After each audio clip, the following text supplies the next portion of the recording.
Hello friend, आज हम topic पढ़ेंगे ऊर्जा एवं संसाधन। जैसे आपका क्वेश्चन फर्स्ट है, भारत में प्रथम बायोगैस संयंत्र कहाँ स्थापित हुआ? इसका आंसर होगा पिलानी। भारत में प्रथम बायोगैस संयंत्र पिलानी यानी राजस्थान में सन 1962 में स्थापित हुआ था। उसके बाद क्वेश्चन सेकंड है, पर्यावरण सुरक्षित ईंधन है। इसका आंसर होगा गैस। डीजल, लकड़ी तथा केरोसिन के दहन में अत्यधिक कार्बन डाइऑक्साइड तथा अन्य हानिकारक गैसों का उत्सर्जन होता है, जिससे पर्यावरण को हानि पहुंचती है। गैस एक पर्यावरण सुरक्षित ईंधन माना जाता है। उसके बाद क्वेश्चन थर्ड है, ऊर्जा का नवीकरणीय स्रोत है। इसका आंसर होगा पौधे। ऊर्जा के वे स्रोत जिनका प्राकृतिक रूप से पुनः पुनर्स्थापना होता रहता है, वे नवीकरणीय ऊर्जा कहे जाते हैं, जैसे सौर ऊर्जा, पौधे, गोबर गैस, जलवायु आदि। उसके बाद क्वेश्चन 4 है, राजस्थान के किस जिले में पेट्रोलियम निकाला जाता है? इसका आंसर होगा बाड़मेर।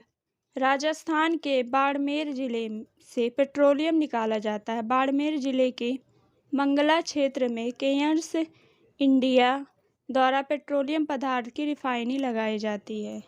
उसके बाद क्वेश्चन 5 है, एक विद्यार्थी ने 2 बॉक्स बनाए। पहले में सूरज, पानी और वायु के नाम की स्लिप डाली, जबकि दूसरे में कोयला, पेट्रोलियम व प्राकृतिक गैसों के नाम की स्लिप डाली। पहले बॉक्स का नाम होगा, इसका आंसर होगा प्राकृतिक संसाधन। सूरज, पानी एवं वायु प्राकृतिक रूप से विद्यमान है, जबकि कोयला, पेट्रोलियम एवं प्राकृतिक गैस जीवाश्म निर्मित होते हैं, अतः पहले बॉक्स का नाम प्राकृतिक संसाधन होगा। उसके बाद क्वेश्चन 6 है, निम्न में से कौन ऊर्जा का अक्षय संसाधन नहीं है? इसका आंसर होगा पेट्रोलियम। अक्षय ऊर्जा संसाधन वे होते हैं जिन्हें एक बार प्रयोग करके पुनः प्रयोग में लाया जा सकता है, अतः सूर्य, वायु एवं जल अक्षय ऊर्जा संसाधन के अंतर्गत आएंगे। पेट्रोलियम एक बार प्रयोग के बाद पुनः प्रयोग में नहीं आता, यह अक्षय ऊर्जा संसाधन के अंतर्गत आता है। उसके बाद क्वेश्चन 7 है, निम्नलिखित में से कौन सा ऊर्जा का वैकल्पिक स्रोत है? इसका आंसर होगा जल ऊर्जा। जल ऊर्जा ऊर्जा का वैकल्पिक स्रोत है, जबकि एलईडी मतलब लाइट एमिटिंग डायोड एक अर्धचालक डायोड है, जिसमें विद्युत धारा प्रभावित करने पर यह प्रकाश उत्सर्जित करता है। उसके बाद क्वेश्चन 8 है, निम्नलिखित में से विषम को चयनित कीजिए। इसका आंसर होगा प्राकृतिक गैस। सौर ऊर्जा, पवन ऊर्जा एवं ज्वारीय ऊर्जा अपरंपरागत तथा नवीकरणीय ऊर्जा है, जबकि प्राकृतिक गैस परंपरागत एवं अनवीकरणीय ऊर्जा का स्रोत है। उसके बाद क्वेश्चन 9 है, निम्न में से कौन सा ऊर्जा का स्रोत कभी पर्यावरणीय प्रदूषण नहीं करता है? इसका आंसर होगा सौर ऊर्जा। सूर्य से प्राप्त होने वाली ऊर्जा सौर ऊर्जा कहलाती है। सौर ऊर्जा ही मौसम एवं जलवायु का परिवर्तन करती है। यही धरती पर सभी प्रकार के जीवन जैसे पेड़, पौधे, जीव जंतु का सहारा है। सौर ऊर्जा परंपरागत ऊर्जा है जो कभी नहीं समाप्त होती है। यह ऊर्जा कभी पर्यावरणीय प्रदूषण नहीं करती है। इस ऊर्जा का उपयोग खाना पकाने, विद्युत ऊर्जा उत्पादन हेतु किया जाता है। उसके बाद क्वेश्चन 10 है, भूतापीय ऊर्जा किस प्रकार का संसाधन है? इसका आंसर होगा अपारंपरिक नवीनीकृत। पृथ्वी के अंदर से निकलने वाले गर्म जल के झरनों से भूतापीय ऊर्जा प्राप्त होती है। ये ऊर्जा अपारंपरिक नवीनीकृत प्रकार का संसाधन है। ये ऊर्जा एक बार उपयोग होने के बाद दोबारा भी हो सकते हैं। इससे प्रदूषण नहीं होती है, अतः इसका उपयोग खाना बनाने, बिजली बनाने में किया जाता है। भारत में मणिकर्ण मतलब हिमाचल प्रदेश, पूगा घाटी लद्दाख, तातापानी झारखंड और खम्मम मतलब तेलंगाना में भूतापीय ऊर्जा का उत्पादन होता है। के बाद क्वेश्चन 11 है, राजस्थान में कौन सा नवीकरणीय संसाधन नहीं है? इसका आंसर होगा प्राकृतिक गैस।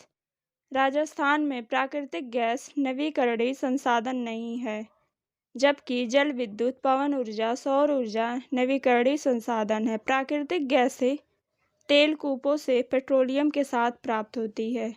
इसका मुख्य संगठक मीथेन गैस होता है। राजस्थान में प्राकृतिक गैस जैसलमेर में पाई जाती है। उसके बाद क्वेश्चन 12 है, जिस राष्ट्रीय उद्यान को पूर्व में हेली राष्ट्रीय उद्यान कहा जाता है? इसका आंसर होगा जिम कॉर्बेट राष्ट्रीय उद्यान। जिम कॉर्बेट राष्ट्रीय उद्यान को पूर्व में हेली राष्ट्रीय उद्यान कहा जाता है। इस उद्यान की स्थापना सन 1935 ईस्वी में की गई थी। 1947 ईस्वी में इसका नाम रामगंगा राष्ट्रीय उद्यान रखा गया तथा 1957 ईस्वी में इसे जिम कॉर्बेट राष्ट्रीय उद्यान के नाम से जाना गया। यह उद्यान वर्तमान में उत्तराखंड के नैनीताल में स्थित है। इसके बाद क्वेश्चन 13 है, काजीरंगा राष्ट्रीय उद्यान प्रसिद्ध है। इसका आंसर होगा एक सींग वाला गैंडा के लिए। काजीरंगा राष्ट्रीय उद्यान असम राज्य में स्थित है। यह उद्यान एक सींग वाले गैंडे के लिए प्रसिद्ध। उसके बाद क्वेश्चन 14 है, कौन सा राज्य टाइगर स्टेट के नाम से जाना जाता है? इसका आंसर होगा मध्य प्रदेश। मध्य प्रदेश को टाइगर स्टेट के नाम से जाना जाता है। इसके बाद क्वेश्चन 15 है, राजस्थान राज्य का पक्षी अभयारण्य किस जिले में स्थित है? इसका आंसर होगा भरतपुर। राजस्थान राज्य का पक्षी अभयारण्य भरतपुर जिले में स्थित है। केवलादेव पक्षी विहार को 1971 में संरक्षित पक्षी विहार घोषित किया गया एवं 1975 में यूनेस्को द्वारा विश्व धरोहर घोषित किया गया। इसके बाद क्वेश्चन 16 है, डचीगम राष्ट्रीय उद्यान है। इसका आंसर होगा जम्मू एवं कश्मीर में।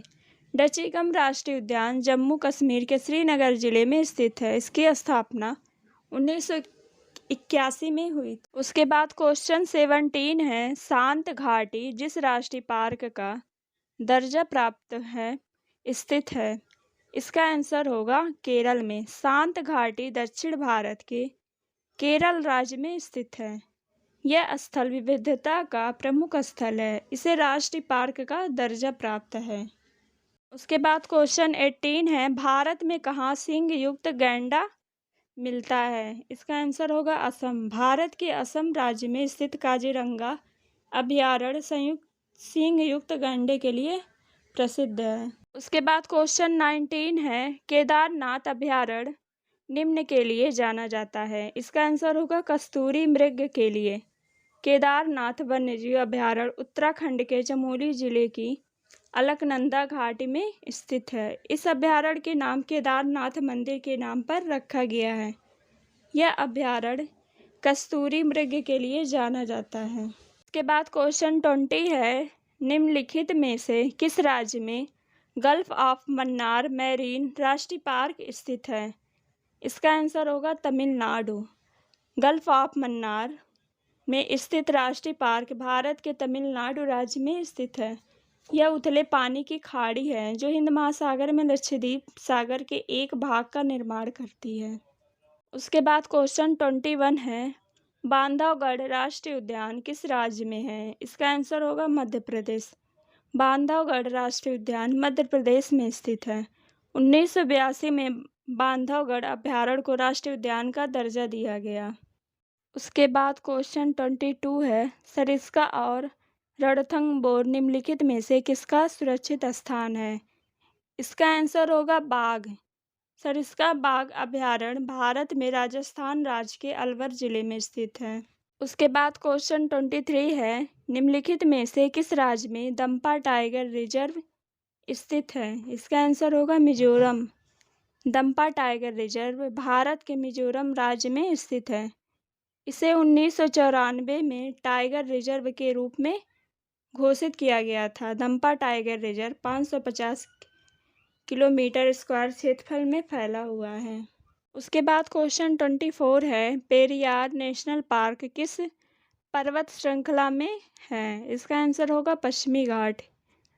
पेरियार नेशनल पार्क पश्चिमी घाट पर्वत श्रृंखला पर केरल राज्य में स्थित है। यह उद्यान एक बाघ संरक्षित क्षेत्र है। इसके बाद क्वेश्चन 25 है, कान्हा राष्ट्रीय उद्यान दलदली हिरण की दुर्लभ और लगभग विलुप्त प्रजातियों को बचाने वाला है, जिसे इसके रूप में भी जाना जाता है। इसका आंसर होगा बारहसिंघा। कान्हा राष्ट्रीय उद्यान मध्य प्रदेश में स्थित है। यह दलदली हिरण की दुर्लभ और लगभग विलुप्त प्रजातियों को संरक्षित करने वाला क्षेत्र है। दलदली हिरण को बारहसिंगा के रूप में भी जाना जाता है। उसके बाद क्वेश्चन 26 है, पेरियार टाइगर रिजर्व किस राज्य में है? इसका आंसर होगा केरल। पेरियार टाइगर रिजर्व केरल राज्य में स्थित है। उसके बाद क्वेश्चन 27 है, साबरीमाला एक हिंदू तीर्थ क्षेत्र है, यह किस बाघ अभयारण्य क्षेत्र में स्थित है? इसका आंसर होगा पेरियार। सबरीमाला केरल की राजधानी तिरुवनंतपुरम के पश्चिम घाट के पेरियार बाघ अभयारण्य क्षेत्र में स्थित है। मक्का मदीना के बाद यह दुनिया का सबसे बड़ा तीर्थ स्थल माना जाता है। सबरीमाला शैव और वैष्णव के बीच की अद्भुत कड़ी है। उसके बाद क्वेश्चन 28 है, सुंदरबन टाइगर रिजर्व किस राज्य में है? इसका आंसर होगा पश्चिम बंगाल। सुंदरबन टाइगर रिजर्व भारत के पश्चिम बंगाल राज्य में गंगा नदी के सुंदरबन डेल्टा क्षेत्र में स्थित है। यह क्षेत्र मैंग्रोव के बने जंगलों से घिरा हुआ है तथा रॉयल बंगाल टाइगर का सबसे बड़ा संरक्षित क्षेत्र है। उसके बाद क्वेश्चन 29 है, एशियाई काले भालू और हिम तेंदुए निम्नलिखित स्थानों में से कहाँ पाए जाते हैं? इसका आंसर होगा नंदा देवी और फूलों की घाटी राष्ट्रीय उद्यान। नंदा देवी और फूलों की घाटी राष्ट्रीय उद्यान उत्तराखंड राज्य में स्थित है। यहाँ एशियाई कालू भालू और हिम तेंदुए पाए जाते हैं। नंदा देवी जैव आरक्षित क्षेत्र को यूनेस्को द्वारा सन 1988 में विश्व धरोहर सूची में शामिल किया गया। उसके बाद क्वेश्चन 30 है, डैश महाराष्ट्र के चंद्रपुर जिले में सबसे पुराना और सबसे बड़ा राष्ट्रीय उद्यान है? इसका आंसर होगा तड़ोबा अंधारी बाघ प्रोजेक्ट। तड़ोबा अंधारी बाघ अभयारण्य भारत में महाराष्ट्र राज्य के चंद्रपुर जिले में स्थित एक बाघ आरक्षित क्षेत्र है।